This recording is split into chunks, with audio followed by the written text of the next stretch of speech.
अस्सलाम वालेकुम। Welcome to इमराद। दोस्तों, 1 मई को एक बहुत ही ज़्यादा शॉकिंग चीज़ इंडियन साइड से निकलकर सामने आई और ये खबर ये थी कि इंडिया के जो डीजी DRDO हैं सुधीर मिश्रा, उन्होंने ब्रह्मोस एरोस्पेस जो कंपनी है इसके बहुत ही ज़्यादा अहम और कॉन्फिडेंशियल डॉक्यूमेंट्स जो थे वो मूव किए हैं। यानी कि ये कॉन्फिडेंशियल डॉक्यूमेंट्स ब्रह्मोस एरोस्पेस की प्रीमिसेस के बगैर या उनकी मर्जी के बगैर कहीं इधर उधर किए गए। अब इंडिया में ये शोर डाला कि इसके पीछे पाकिस्तानी एजेंसीज का हाथ है, जिन्होंने ब्रह्मोस एरोस्पेस की जो कॉन्फिडेंशियल इंफॉर्मेशन है ये लीक करवाई है और उसके लिए उन्होंने DRDO के डायरेक्टर जनरल को यूज किया है। और ये सुधीर मिश्रा सिर्फ डायरेक्टर जनरल नहीं है DRDO के, बल्कि उससे पहले ये managing director of BrahMos aerospace भी रह चुके हैं। और ये एक बहुत बड़ा ओहदा है और ये एक एक्सेप्शनल इस तरह का वाकया है और इस पर इंडियन मीडिया में आपको मुकम्मल खामोशी देखने को मिलेगी। इंडियन साइड पर बहुत कम लोगों ने इसे कवर किया है, बट इसके बारे में खुद मैं आपको इंडियन साइड की ही रिपोर्ट दिखा रहा हूँ फर्स्ट पोस्ट की, और आप खुद भी इस चीज को रिसर्च कर सकते हैं। दोस्तों, इस पर हमने डिटेल वीडियो अपने सेकंड चैनल कॉन्फ्लिक्ट कार्ड रात पर बनाई हुई है, उसका मैं लिंक डिस्क्रिप्शन में दे दूंगा, उस वीडियो को जरूर चेकआउट कर लीजिएगा। लेकिन इस पूरे वाकये के बाद एक नई बहस छिड़ पड़ी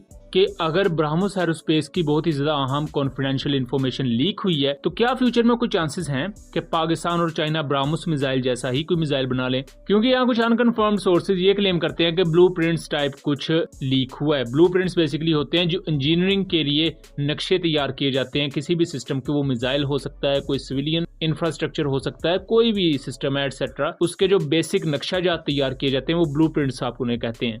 इससे पहले एक बहुत बड़ा केस हमें देखने को मिला था मई 2023 में DRDO के एक सीनियर साइंटिस्ट और पुणे ब्रांच के आई थिंक वो हेड थे, उनका नाम है प्रदीप क्रूलकर।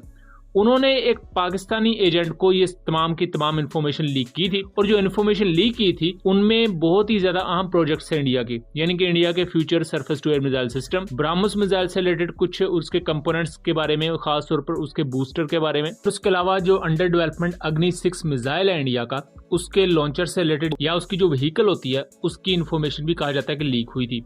पुणे ब्रांच के जो डायरेक्टर थे प्रदीप क्रूलकर, उनको अरेस्ट कर लिया गया था। उसके बाद उन्होंने अपनी तरफ से माफीनामा भी फाइल किया जिसको रिजेक्ट कर दिया गया और अभी भी उन पर केस चल रहा है और वो जेर हिरासत है। इससे पहले मल्टीपल टाइम्स इस तरह की खबरें आती हैं कि हनी ट्रैप किया गया इंडियन आर्मी के सोल्जर को, इंडियन एयरफोर्स के ऑफिशियल्स को, और उनसे ये इन्फॉर्मेशन निकलवाई जाती है। बट अब एक फॉर्मर डायरेक्टर जनरल DRDO जो कि इससे पहले मैनेजिंग डायरेक्टर भी रह चुके हैं ब्रह्मोस एरोस्पेस के, उनसे ये बहुत ही बड़े पैमाने पर इन्फॉर्मेशन लीक हुई है। अब यहाँ कंफर्म ये चीज नहीं है क्योंकि इंडियन साइड भी इस वक्त तज़बज़ब का शिकार है कि आइदर ये उन्होंने खुद जानबूझ के डॉक्यूमेंट्स लीक किए हैं या उन्होंने किसी दूसरे मुल्क की एजेंसीज को प्रोवाइड किए हैं। लेकिन एक जो नई बहस छिड़ती है कि क्या पाकिस्तान या चाइना ब्रह्मोस जैसा मिसाइल खुद डेवलप कर सकती हैं, और अगर इस तरह की इन्फॉर्मेशन लीक्स होती हैं तो हमें फिर कोई नया ब्रह्मोस मिसाइल जैसा नया मिसाइल देखने को क्यों नहीं मिलता, क्यों नया मिसाइल ब्रह्मोस जैसा डेवलप क्यों नहीं होता।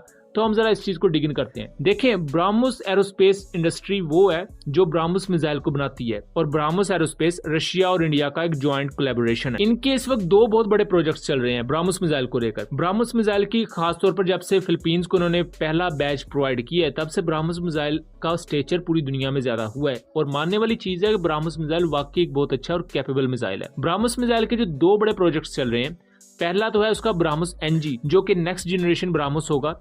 ये होगा ब्रह्मोस मिसाइल, सुपरसोनिक होगा लेकिन वजन में काफी कम होगा, जिसकी वजह से जो जंगी तैयारे हैं, फाइटर एयरक्राफ्ट है इंडियन एयरफोर्स के, वो इसे आराम से कैरी कर सकेंगे क्योंकि जो मौजूदा एयर लॉन्च ब्रह्मोस मिसाइल है ये काफी ज्यादा हैवी है। दूसरा चल रहा है ब्रह्मोस 2। ब्रह्मोस 2 एक हाइपरसोनिक मिसाइल होगा। ये ब्रह्मोस का समझ लें कि हाइपरसोनिक वेरिएंट होगा, जो कि मौजूदा ब्रह्मोस है ये सुपरसोनिक। अब ये दो जो प्रोजेक्ट्स हैं ये अंडर डेवलपमेंट है। अगर इनसे रिलेटेड इन्फॉर्मेशन लीक हुई है तो बहुत ही बड़ा एक सिक्योरिटी ब्रीच है और इंडिया को तमाम चीजें रिव्यू करनी पड़ेंगी यहाँ पर, और ये वाकया इंडिया की पूरी सिक्योरिटी की डोमेन को हिला कर रख सकता है। बेसिकली अगर इस तरह की इन्फॉर्मेशन लीक होती है तो उसका मतलब हरगिज ये नहीं होता कि बिल्कुल उस जैसा ही वेपन तैयार किया जाता है। आप उस पर्टिकुलर वेपन सिस्टम के या किसी भी चीज से रिलेटेड अगर आपके पास डाटा मौसूल होता है तो आप उसके काउंटर्स बेहतर तैयार करते हो। जैसा कि अगर मियां चनू में ब्रह्मोस मिसाइल का एक इंसिडेंट हुआ, इंडिया ने उस पर अपनी गलती मानी कि मिसफायर हुआ एंड लेटर ऑन 3 अपने एहलकारों को उन्होंने सैक कर दिया। बट उसके बाद पाकिस्तान ने फिर अपने दफाई निजाम को बेहतर किया। हमने देखा कि पाकिस्तान एयरफोर्स में HQ-9B सिस्टम आया जो कि आर्मी के HQ-9P सिस्टम से ज्यादा बेहतर है। उसके अलावा नेवल साइड पर देखा जाए तो पाकिस्तान की जो नई बाबर क्लास कॉर्वेट्स हैं उन पर आपको CAM-ER surface to air missiles देखने को मिलते हैं, जो कि अभी तक के लिए बेहतरीन surface to air missile systems होंगे। ये 45 किलोमीटर की रेंज के साथ आएंगे, बट पर्टिकुलरली ये surface to air missile system CAM-ER की मैं बात कर रहा हूँ, ये सुपरसोनिक ऑब्जेक्ट्स को शॉट डाउन करने के लिए ही डेवलप किया गया है, यानी कि कंपनी खुद भी इस बारे में बात करती है। वैसे तो जो तुरुल क्लास फ्रिगेट पर Chinese surface to air missile systems नस्ब हैं, वो भी इस काबिल हैं कि सुपरसोनिक ऑब्जेक्ट्स को शॉट डाउन कर सकते हैं, बट CAM-ER के बारे में कहा जाता है कि इसकी परफॉर्मेंस सुपरसोनिक ऑब्जेक्ट्स के खिलाफ ज्यादा बेहतर है। इसी तरह चाइना भी मल्टीपल किस्म के शॉर्ट रेंज से मीडियम रेंज तक के surface to air missile systems को डेवलप कर रहा है, और कहीं ना कहीं पाकिस्तान और चाइना खुद भी कंसर्न है ब्रह्मोस मिसाइल को लेकर और इसके फ्यूचर वेरिएंट्स को लेकर भी। और यहाँ चाइना के पास ऑलरेडी हाइपरसोनिक मिसाइल्स मौजूद हैं और पाकिस्तान भी हाइपरसोनिक मिसाइल्स को डेवलप कर रहा है। पाकिस्तान एयरफोर्स क्लेम करती है कि उनके पास हाइपरसोनिक मिसाइल मौजूद है, उस पर हमने डिटेल वीडियो बनाई हुई है, उसका मैं लिंक डिस्क्रिप्शन में दे दूंगा। और फ्यूचर में हमें पाकिस्तान एयरफोर्स का शायद ये हाइपरसोनिक मिसाइल बहुत जल्द देखने को मिले, अगर ये पाकिस्तान एयरफोर्स की मर्जी है। उसके अलावा हमें पाकिस्तान आर्मी और नेवल साइड पर भी हाइपरसोनिक मिसाइल देखने को मिल सकते हैं।